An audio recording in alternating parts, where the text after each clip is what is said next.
Aix-les-Bains, à Chambéry et bien plus encore, Radio Grand Lac vous accompagne sur le 92.1 FM. Cette émission vous est présentée par le groupe RDIMO Aix-les-Bains.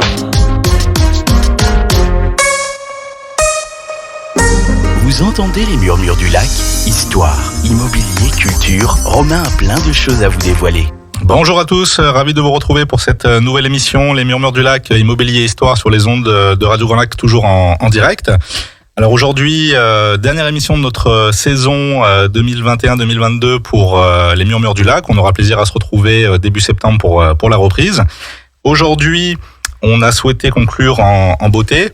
On a fait le choix de traiter un sujet un petit peu brûlant d'actualité. On va parler un petit peu inflation. Comment se protéger en période d'inflation, les investissements à réaliser en 2022. Donc voilà un petit peu la thématique. Et pour ce faire, j'accueille avec plaisir à nouveau Fabien Giroux, banquier conseil pour l'entité de groupe Petercam et professeur vacataire IAE Lyon. Quelle belle carte d'identité, mon cher Fabien.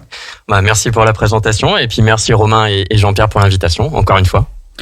Alors, petite précision, donc Fabien, banquier conseil, c'est en résumé, on pourrait faire un petit parallèle à de la gestion patrimoine, mais relativement poussée, financière. Tu baignes un petit peu dans tout ce qui est investissement financier, actions, obligations, conseil patrimonial. Il y a pas mal de services que tu peux proposer. On s'était déjà rencontrés à plusieurs reprises pour traiter un petit peu de ces questions. On travaille également ensemble dans nos activités professionnelles. Et je dois dire, j'ai été conforté, surpris et très positif en préparant cette émission. Parce que je me suis rendu compte de quelque chose, c'est que tu n'usurpes pas tes talents, tu as vraiment une connaissance poussée de tous ces sujets économiques. Parce que c'est vrai que traiter de l'inflation, moi j'ai préparé un peu l'émission à ma petite échelle, à l'échelle amateur. Parce que moi je suis pas un grand spécialiste non plus, je suis pas économiste. Et j'ai été vraiment surpris de toutes tes connaissances et ça me conforte dans mon idée que tu es vraiment un partenaire de qualité, puisque je pense que c'est des données, une analyse, une lecture de cette vie économique qui est fondamentale dans ton métier. Et on peut dire que tu m'as épaté. Écoute, merci Romain. En même temps, vu la qualité du co-intervenant aujourd'hui, c'était le minimum de préparer l'intervention au plus proche possible. Et puis, effectivement, comme tu as pu le constater, on met un point d'honneur avec des groupes Petercam et avec mon équipe à être le plus précis possible pour accompagner nos clients dans des périodes qui sont pas évidentes. On va y revenir. Donc effectivement, je peux compter sur l'appui d'une équipe à la fois à Paris et à la fois à Bruxelles qui est de très très bonne facture. Et je te remercie de le souligner. Et ce qui est aussi intéressant, c'est que justement, c'est des sujets qui sont complexes, on n'a pas forcément l'habitude de traiter. L'école nous a pas forcément formés non plus sur ces questions-là. En France, on n'est pas forcément sensible, ou on n'a pas forcément fait le travail d'éducation, où on s'est pas renseigné. Et ce qui est vraiment très intéressant dans tes démarches, c'est de contextualiser un petit peu les choses, d'apporter de la plus-value, de l'explication, de comprendre finalement un petit peu tous ces mécanismes et d'adapter les services ou les conseils que tu vas pouvoir proposer à tes clients. Et ça, je trouve que c'est une vraie plus-value que vous apportez. Alors pour raccrocher directement à notre sujet, donc lutter contre l'inflation, est-ce qu'on peut déjà un petit peu contextualiser sujet d'actualité, on en parle un petit peu tous, mais est-ce que tu peux nous donner ta ou la définition un petit peu de comment tu interprètes, qu'est-ce que l'inflation en quelques mots?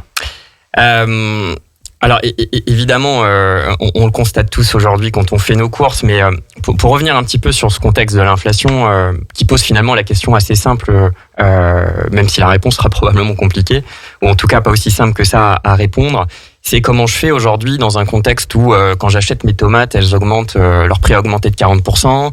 Quand je vais dans mon bistrot préféré, ma pièce de bœuf, elle était jusqu'ici à 28 € et pour la même taille ou inférieure, elle est à 30. Comment je fais pour que je conserve le même niveau de vie et qu'en même temps, possiblement, ce patrimoine financier sur lequel j'ai travaillé dur pour l'obtenir, je sois capable de continuer à l'utiliser pour aider mes enfants, pour obtenir des rentes. Et en fait, je pense qu'il faut revenir à deux concepts, ou en tout cas deux thèmes d'actualité, parce que derrière ces éléments économiques, il y a de l'actualité.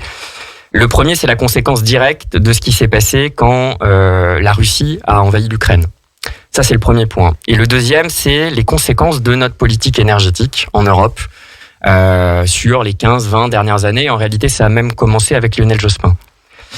Alors sur la question du conflit direct entre l'Ukraine et la Russie, on va aller à la solution, enfin on va aller à la réponse et après on reviendra à pourquoi ça s'est passé. L'inflation, et je vais répondre du coup à ta question, l'inflation c'est évidemment une augmentation des prix comme on vient de le voir, mais c'est surtout une baisse de la valeur de la monnaie, en l'occurrence la valeur de l'euro. Et pourquoi ? C'est parce que lorsque la Russie a envahi l'Ukraine, les États-Unis en sanctions ont décidé de geler les réserves de change de la Russie. Pour faire simple, un État, c'est comme un individu ou une entreprise, il a une trésorerie, c'est-à-dire un excédent de trésorerie qui place non pas sur son livret A, mais comme il est gentil, il décide d'acheter des obligations d'État américaines, par exemple.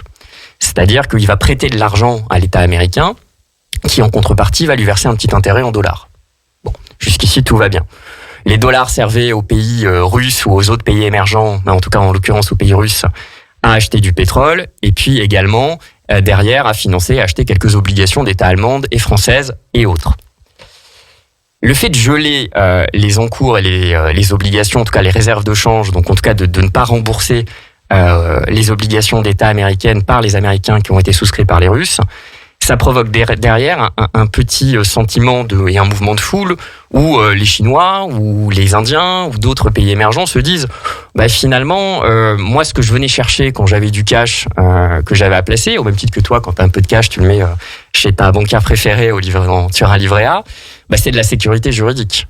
Voilà, moi je suis un pays émergent, je suis en Inde, j'ai un peu de cash, je me dis bon allez, je vais placer ça en dollars, les Américains ils vont me garantir une sécurité juridique, je suis sûr de le retrouver. Donc, ça pose cette question-là. Dans un premier temps, c'est que les pays se sont dit on va peut-être faire autre chose avec cette monnaie. Et indirectement, comme je viens de te l'expliquer, eh bien forcément, si ils achètent un petit peu moins d'obligations d'État américaines, parce que il y a la notion de temps, ça se fait pas en 5 minutes. Du coup, ils ont un petit peu moins de dollars et ils ont un petit peu moins aussi de liquidités pour acheter des obligations d'État françaises et européennes. Donc, on voit petit à petit la monnaie européenne qui se déprécie, entre autres, parce qu'il n'y a pas que ce facteur, à cause de ce phénomène-là. Ça, c'est le premier point. Donc, l'action, effectivement, des États-Unis, c'est pas un jugement, mais d'être capable à un instant T d'aller geler les encours de la Russie a provoqué un mouvement où les pays émergents menés par la Russie se sont dit, finalement, ce cash, on va peut-être le placer ailleurs, c'est-à-dire ailleurs qu'en dollars et ailleurs qu'en euros. Voilà, exactement.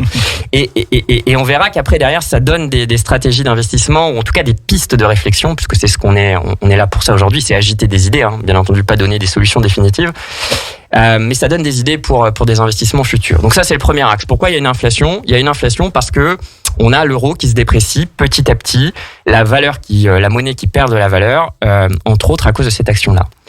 Ça, c'est le premier point. Le deuxième point, c'est la question de l'énergie. Alors, ce qu'il faut savoir, si on met des chiffres dessus, c'est qu'il y a à peu près une quinzaine d'années, le pétrole, ça représentait environ par an 650 milliards d'investissements. C'est-à-dire que pour produire de l'énergie qui est utilisée, sachant que encore aujourd'hui, 90% de l'énergie qu'on utilise, donc là aujourd'hui on est chez Jean-Pierre, l'électricité, la petite machine-outil qui est produite par un décolleteur de la région, elle nécessite de fonctionner avec de l'énergie. Alors, là, en l'occurrence, de l'électricité chez Jean-Pierre, mais le décolleteur, il peut utiliser du fuel ou autre. 90% de cette énergie, aujourd'hui, c'est essentiellement de l'énergie fossile. Si on se le dit trivialement, ça veut dire une énergie qui est trouvée en faisant un trou dans un endroit et en le sortant. Bon, au passage, en polluant un petit peu. Donc, ces investissements qu'on a fait il y a 15 ans, qui étaient de l'ordre de 650 milliards de dollars par an, aujourd'hui, en tout cas sur les 12 derniers mois, ils ont été ramenés à 300 milliards de dollars. Donc, on a la même quantité et le même besoin aujourd'hui d'énergie pour faire fonctionner nos boîtes, puisque l'énergie, la croissance, c'est de l'énergie transformée. On en parlait tout à l'heure quand on préparait l'émission. Au même titre que toi, en tant qu'être humain, pour fonctionner, tu as besoin d'une bonne santé. Une entreprise, elle a besoin d'énergie. Sinon, elle peut rien faire. Donc, au même titre qu'on a une baisse d'investissement, le même besoin, on a un sujet, effectivement, de raréfaction de l'offre. Donc, effectivement, voir arriver et voir augmenter le prix du pétrole, ça provoque derrière une inflation parce que l'entreprise, elle achète à n'importe quel prix son énergie et derrière, elle est bien obligée de retransférer une partie de ce coût, dans la mesure du possible, à son consommateur final, évidemment, on le verra, c'est le deuxième axe et les deuxièmes pistes de réflexion. Autant faut-il qu'elle ait ce qu'on appelle un pouvoir de prix, c'est-à-dire la capacité de le transférer et de trouver un public à ses achats. Donc le deuxième point, c'est effectivement cette énergie qui augmente parce que on a souhaité, pour des raisons diverses et variées, encore une fois pas de jugement, de ne pas continuer à investir dans le pétrole. Les boîtes pétrolières, elles en ont eu certainement marre aussi de se faire sacrifier sur la voie publique, d'avoir des difficultés à lever des financements auprès des banques. Donc il y a une baisse d'éléments. Et parallèlement, d'autres réserves qu'on n'utilise pas, comme par exemple les réserves de charbon, qui sont essentiellement présentes en Indonésie ou en Australie. On peut pas trop les utiliser aujourd'hui parce que les investissements qu'on a effectués ces dernières années, ça n'a pas été pour décarboniser le charbon, ça a été pour d'autres choses. Donc il y a ce sujet d'énergie où on a quand même un problème de raréfaction d'énergie qui va attaquer effectivement qui justifie et qui explique une partie de l'augmentation des prix aujourd'hui, ou en tout cas et surtout parce que c'est le point de départ de baisse de la monnaie. Alors je pense que c'est évident que l'énergie c'est un facteur fondamental, c'est un des piliers de toute façon de nos sociétés, donc ça a un impact évident. Ce qu'on peut un petit peu lire aussi à droite à gauche, c'est un petit peu aussi l'effet post-Covid, c'est-à-dire qu'on a été un petit peu mis entre parenthèses pendant une durée assez significative, que là la reprise économique a quand même bien repris, et qu'on a aussi une offre qui est toujours limitée sur pas mal de produits. Donc les prix ont tendance à monter. On parle pas mal des semi-conducteurs en ce moment. Donc tout le monde veut investir dans la tech, tout le monde a des besoins énormes en matériaux. Et finalement, c'est pas tant que ces matériaux sont si rares aujourd'hui, mais par contre pour un acheteur, on a 10 demandes. Donc pour un fournisseur, on a 10 demandes. Donc les prix ont tendance à un petit peu augmenter, ce qui fait que les prix augmentent parce que les fournisseurs ont un petit peu de mal à, je pense, fournir. Et probablement, et je pense que le parallèle avec l'énergie est intéressant, c'est qu'on n'a pas anticipé finalement un petit peu ces besoins grossissants. L'énergie, effectivement, là, on commence doucement à nous préparer, à nous dire que cet hiver, on va couper le gaz, etc. Donc c'est bien qu'on ait un petit peu cette idée en tête. Et je pense que pour les matériaux, c'est un petit peu la même logique, c'est qu'ils n'étaient pas prêts à cette reprise quand même assez fulgurante de l'économie, donc l'écart se creuse un petit peu à ce niveau-là. L'énergie, alors, comme tu disais, c'est des choix, c'est des politiques actuelles, il y a un contexte qui fait que, donc ça sent pas forcément très bon à ce niveau-là. Sur ce que j'aime bien comme analyse également, c'est la portée des entreprises, parce que finalement, on a des acteurs un petit peu identifiés, on a les États, et après, en face, on a les entreprises. Aujourd'hui, donc, on est tiraillé entre deux politiques, des politiques privées, des politiques publiques. Je sais que tu as un petit peu bûché sur le côté un peu histoire de tout ça, et qu'il y a un petit peu des similitudes, parce que c'est vrai que le passé est intéressant pour comprendre également le présent. Est-ce que tu peux nous conter un petit peu justement des exemples passés qui nous font pas forcément comprendre aujourd'hui, mais pour dire que c'est pas la première fois que ces situations peuvent arriver et qu'on a un petit peu d'analyse et de recul sur ces éléments. Ouais, bien sûr, Romain. Après, j'aimerais juste qu'on revienne sur un point que tu as souligné qui est très important sur l'énergie. L'énergie, c'est un temps long, c'est-à-dire qu'on est sur des cycles généralement de 25 ans à peu près, 15-25 ans. Donc l'idée dans ce premier temps de faire ce constat à la fois sur la politique entre guillemets monétaire et ensuite la politique énergétique, c'était de montrer qu'effectivement, comme tu le dis, on est plutôt sur une tendance de hausse des prix de l'énergie, sachant que lorsque les prix augmentent, ils peuvent parfois se tasser, mais on a aussi les références historiques comme on avait eu au Royaume-Uni lorsqu'il y avait eu une crise en 77 et en 78, où effectivement on avait vu que les prix ne s'étaient pas arrêtés d'augmenter. C'est-à-dire qu'au bout d'un moment, l'énergie trouvait quand même toujours preneur malgré son prix assez élevé. Ça, c'était le premier point. Le deuxième point, c'est en fait, si on essaye de se pousser un peu plus loin sur l'énergie, puis après je répondrai à tes questions, c'est que les autres sujets qu'on pourrait voir arriver, alors encore une fois, l'idée n'étant pas d'être pessimiste, mais c'est plutôt de se dire, voilà le constat de manière froide, on en reviendra à cette méthodologie, de regarder les choses de manière froide, et après derrière de se dire, ok, qu'est-ce qu'on pourrait faire, ou comment on pourrait anticiper pour aller valoriser nos actifs, et en tout cas avoir des idées d'investissement. Aujourd'hui, si on voulait faire autre chose que du charbon, ou utiliser autre chose que du charbon pour aller faire marcher nos entreprises, on aurait la possibilité éventuellement de construire par exemple des centrales nucléaires. Si on voulait être indépendant énergétiquement dans une trentaine d'années, il faudrait qu'on construise, pour te donner un ordre d'idée, Romain, à peu près une centrale de type Flamanville par an. Bon, je pense qu'il y en aurait quelques-uns à qui ça ferait pas plaisir, mais même si on avait envie de faire ça, la difficulté qu'on pourrait avoir aujourd'hui, c'est que lorsque vous voulez faire des centrales nucléaires, vous devez avoir des cuves qui sont techniques. Et le problème, c'est qu'en France, par exemple, on n'a pas de soudeur. Non, je vous le dis d'autant plus librement, puisque mon grand-père était un soudeur de très bonne facture, mais a priori, son gène n'est pas passé à mon père ni au mien. Donc c'est bien dommage, parce qu'on aurait peut-être pu avoir besoin de nous pour aller construire ces cuivres un peu techniques. Enfin, ces cuves un peu techniques. Donc pareil, l'énergie nucléaire et l'électricité qu'on pourrait avoir en parallèle, pas évident. Et puis le dernier point que tu as soulevé, et du coup je rebondis un petit peu dessus, c'est l'histoire des matières premières, parce que si on veut essayer effectivement de se développer plutôt sur l'électricité aussi, il faudra qu'on aille chercher des matières premières type de cuivre. Et donc je rebondis sur ce que tu disais, quand ça sent pas bon, le problème c'est que les mines de cuivre, on n'en a jamais investi dedans, on n'en a pas beaucoup, et que quand on en a, parce que ça sent pas bon, on les envoie au Chili. Voilà, c'était pour revenir à ton point. Voilà, et pour la notion historique, je sais pas si c'est à ce à quoi tu faisais référence, mais en tout cas, effectivement, il y avait eu cette crise dans les années 80 ou même dans les années 90, fin des années 90, en Asie, qui a effectivement été des crises un petit peu similaires à celle-ci. Top. Alors écoutez, on va faire une petite coupure musicale et juste après, on aborde un petit peu les solutions à toute cette problématique avec des pistes de réflexion, comme tu le soulignais. On essaiera de vous donner notre conseil, une petite analyse sur comment peut-on agir et ce qui s'offre à nous comme solution. À tout de suite. Cette émission vous est présentée par le groupe RDIMO Aix-les-Bains. Vous entendez les murmures du lac? Histoire, immobilier, culture, Romain a plein de choses à vous dévoiler. De retour sur les ondes de Radio Grand Lac pour cette deuxième partie de notre émission Les murmures du lac, immobilier, histoire. Alors, première partie intéressante sur un petit peu contextualiser et nous donner un petit peu des infos sur cette inflation, pourquoi on en est arrivé là, comment ça fonctionne. Cette deuxième partie, on va essayer de la consacrer un petit peu à des débuts de réponse, des pistes de réflexion, des idées pour contrer un petit peu tout ça.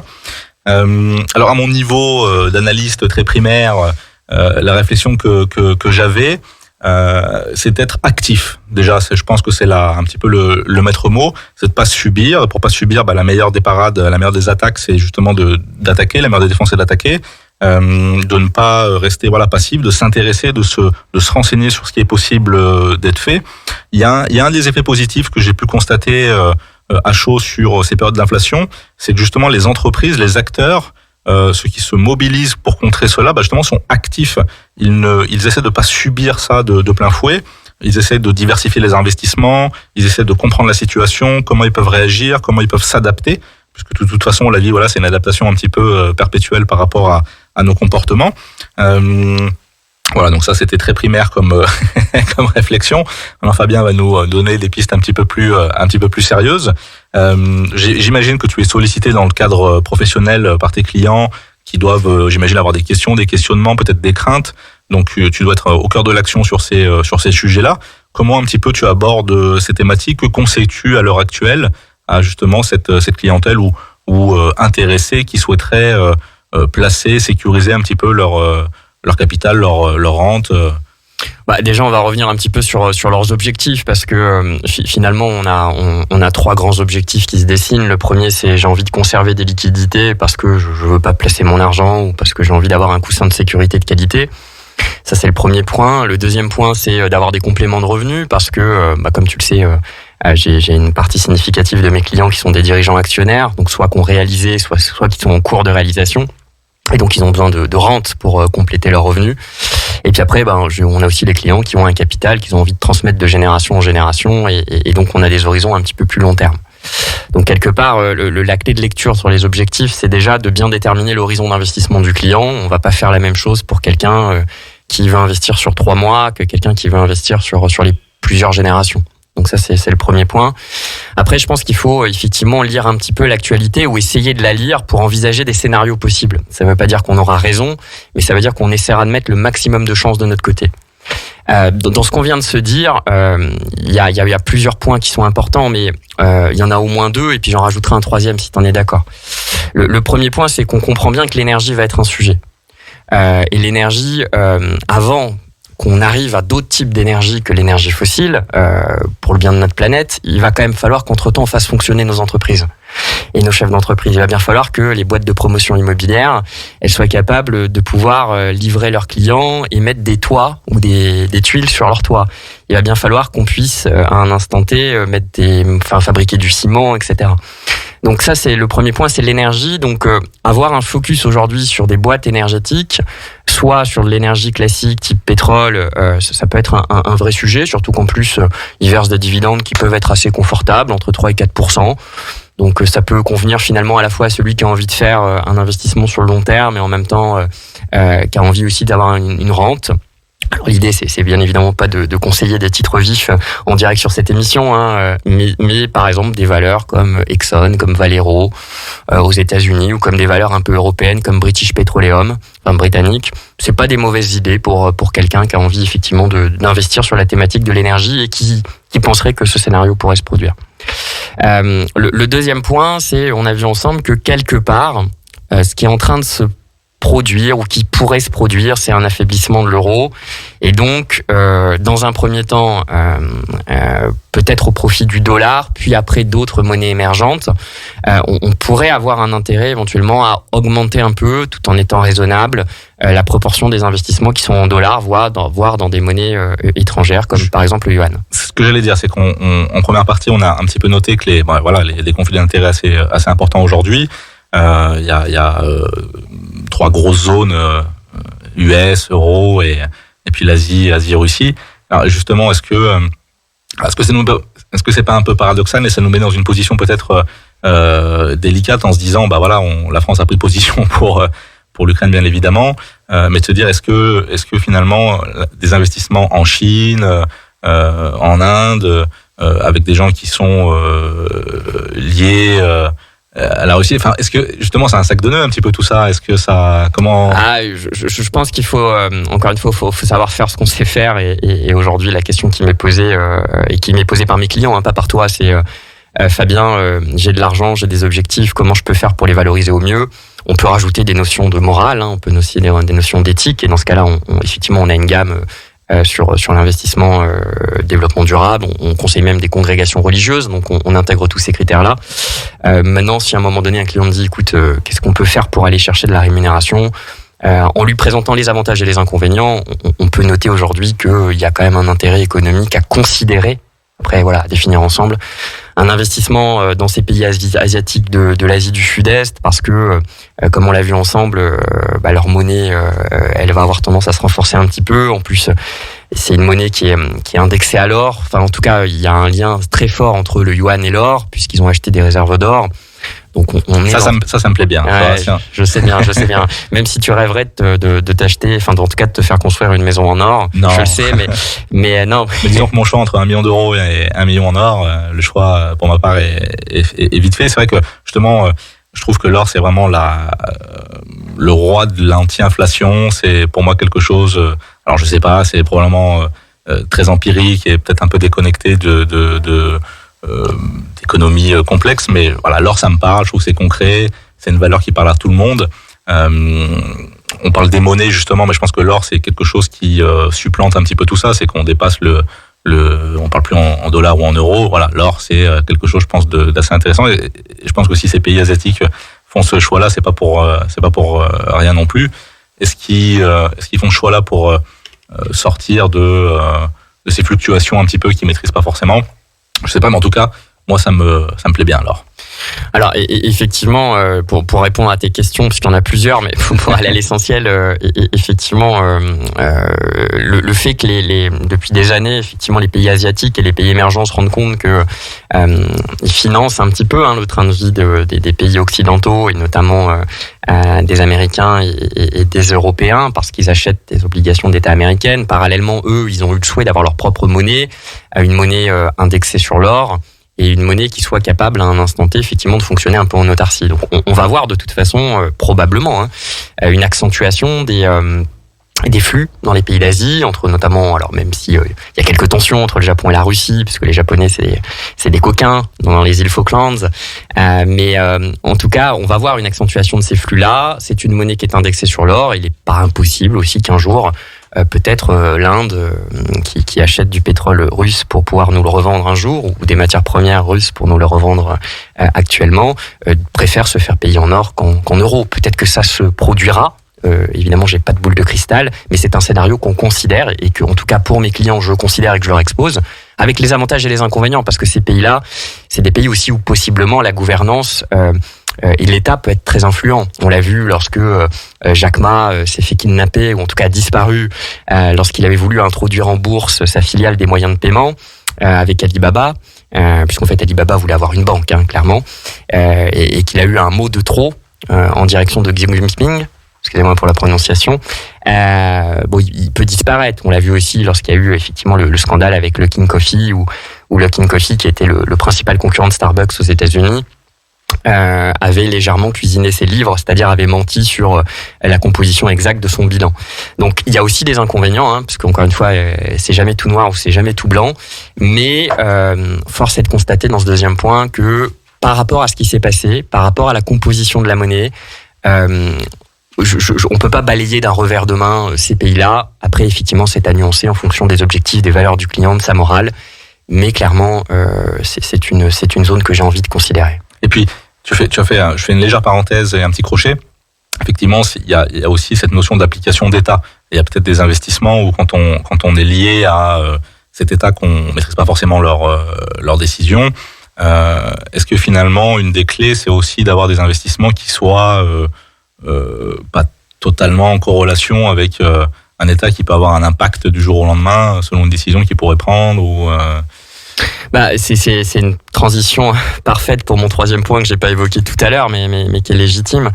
Effectivement, alors qui aurait pas forcément un lien direct avec ce qu'on vient de dire sur les États asiatiques, mais plutôt sur les États européens.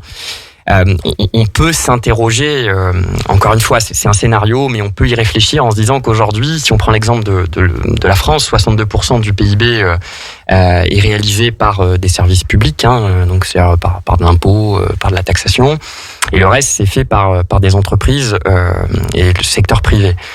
Donc le secteur privé va probablement être un petit peu plus en difficulté parce qu'il aura, comme tout le monde, une augmentation de ses matières premières. Et donc, va se poser la question de comment on va rembourser dans ce contexte-là, donc dans un contexte où on pourra moins puiser sur les entreprises, dans un contexte où les taux pourraient monter, puisqu'on voit bien que depuis le début de l'année, le taux des obligations d'emprunt d'État français, c'est x4 au minimum. Donc, le coût de la dette augmente, et on a toujours 2500 milliards à rembourser. En 2500 milliards, Romain, pour te donner un ordre d'idée, c'est à peu près la capitalisation de Microsoft. Il faut braquer Microsoft. Exactement. Vivement que Microsoft nous rachète. Non, je rigole. Non, mais bref, dans l'esprit, ça donne des volumes. C'est-à-dire qu'on a un déficit qui correspond à la valeur d'une société cotée qui est présente dans le monde. Donc oui, on peut s'interroger et se dire, est-ce que j'ai envie que mes investissements de près ou de loin se rapprochent de l'État et tu parlais des références historiques. Moi, il y a une référence historique que j'aime beaucoup. C'est la fameuse banqueroute des 2 tiers en 1797. En 1797, quelques années avant, la France participe et s'endette pas grossièrement, mais significativement pour s'impliquer dans le conflit de la guerre de sécession aux États-Unis. Dette qu'elle a forcément du mal à rembourser, ou en tout cas qu'elle a du mal à rembourser. Et à ce moment-là, elle émet des obligations d'État français, qui à l'époque s'appellent les assignats, à direction du peuple français qui y souscrit. Et devant les difficultés à pouvoir faire face à cette dette, parce que plein d'éléments se sont produits, je la fais en accéléré, et mine de rien, le Français qui avait placé 100 dans ses assignats en 95, à un moment donné, on lui a dit écoute, c'est pas 100 que tu vas récupérer, mais c'est 1 tiers. Donc, ça veut pas dire que ça va se produire, encore une fois, mais en honnêteté intellectuelle face à un client, on peut se dire, ça s'est déjà produit que le gouvernement ou que l'État puisse être à un moment donné impliqué dans la gestion de la rente des Français. Donc, dans une certaine mesure, essayons peut-être d'intégrer ce critère-là. Je ne veux pas dire de partir du fonds euro en totalité, mais c'est vrai qu'on va considérer peut-être des secteurs qui ne sont pas liés à 100% à l'État.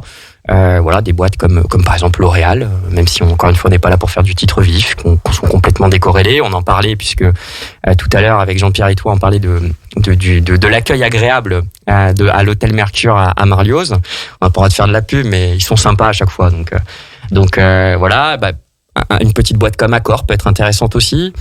Donc voilà un petit peu le schéma, et c'est de se dire c'est ni tout noir ni tout blanc, hein, l'État va pas débarquer demain et prélever tous nos encours, mais historiquement ça s'est déjà passé.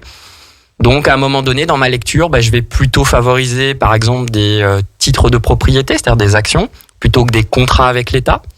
C'est-à-dire des obligations d'État ou du fonds euro. Je vais peut-être à un instant T me dire, tiens, dans certains secteurs d'activité, comme par exemple l'électricité en France, je vais peut-être pas mettre un ticket sur EDF, je vais le mettre ailleurs. Même si encore une fois, c'est un scénario possible. En tout cas, je mettrai pas tous mes billes chez EDF et pas tous mes billes dans le fonds euro. Et encore une fois, l'idée, c'est à un moment donné d'estimer plusieurs scénarios, de sentir un peu quel est le ressenti du client, comment il voit les choses, et de l'accompagner par rapport à ses objectifs, en toute transparence et en faisant le lien avec ce qui a pu se passer. Parce que quelque part, l'histoire, faut que ça nous serve à quelque chose quand même. Bien sûr, et puis, petite conclusion sur un concept aussi, je pense, intéressant et important pour toi et pour l'entreprise pour laquelle tu travailles, c'est la question un petit peu de la responsabilité. C'est d'avoir justement cette lecture de réflexion. Vos conseils seront suivis ou pas, ou en partie, mais en tout cas auront un impact fort sur vos clients. Et je pense que ça, vous prenez à cœur justement d'avoir quand même de transmettre cette lecture, et que cette clientèle puisse prendre leurs décisions un petit peu en état de cause, et de manière à ce qu'ils assument un petit peu leur choix. Alors bien sûr, ils vont chercher des réponses auprès de vos conseils, c'est pour ça qu'ils vous sollicitent. Mais je pense que ça, vous mettez l'accent dessus, et je pense que c'est quelque chose qui est apprécié dans votre structure. Oui, tout à fait, tu as raison. C'est vraiment la question de la responsabilité, parce que à la fois on va avoir des clients et sur une partie de ma clientèle de dirigeants actionnaires qui vont me demander finalement d'être un peu comme leur directeur administratif et financier, mais sur la partie patrimoniale. J'ai pas le temps, simplifie-moi ça, vulgarise-moi ça, et puis quand tu auras trouvé les 3-4 facteurs clés de décision qui vont me permettre de prendre ma décision et mon choix, je te demanderai ton avis, je vais l'écouter, mais c'est moi qui aurai fait mon choix, et ton rôle c'est de me simplifier les choses. Ça, c'est une première typologie de client, et on a la responsabilité d'aller jusqu'au bout du sujet. Voilà, et s'il faut aller creuser des éléments historiques, on ira. S'il faut donner un avis, on ira, évidemment, sous toute réserve. Et puis après, il y a l'autre typologie de clients, ceux qui vous font confiance et qui vous donnent un blanc-seing. Et là, il y a une responsabilité, c'est celle de se dire, de manière froide, comme un poisson froid, de manière, qu'est-ce qui est le meilleur pour eux, et comment je vais pouvoir faire pour les accompagner au mieux, mais en ayant toujours en tête qu'à la fin, quelque part, ils se rangeront derrière votre avis. Et ça, c'est une responsabilité qui est assez forte. Et tu parlais en début d'entretien de l'équipe et de la nécessité effectivement d'être précis. Ça, c'est quelque chose qui est très important, parce que quand on veut créer des relations de long terme, et c'est le cas avec des clients que j'ai depuis 2013 dans la région, c'est un fondement de base. Et c'est aussi pour ça qu'on aime faire ce métier. Et c'est pour ça qu'on y prend du plaisir. Et puis je finirai avec la plus belle des conclusions pour cette dernière émission. C'est que l'entreprise locale sur laquelle il faut investir, messieurs, dames, bien sûr, c'est Radio Grand Lac. Exactement. Et juste, si je peux dire Je suis bientôt en bourse, hein, attention. Hein. Jean-Pierre, il bûche tout l'été, là, il nous fait une petite introduction. Exactement. Et apparemment, ils sont d'ailleurs conseillés par De Groove Petercam sur leurs introductions en bourse, puisqu'on a aussi une activité d'introduction en bourse.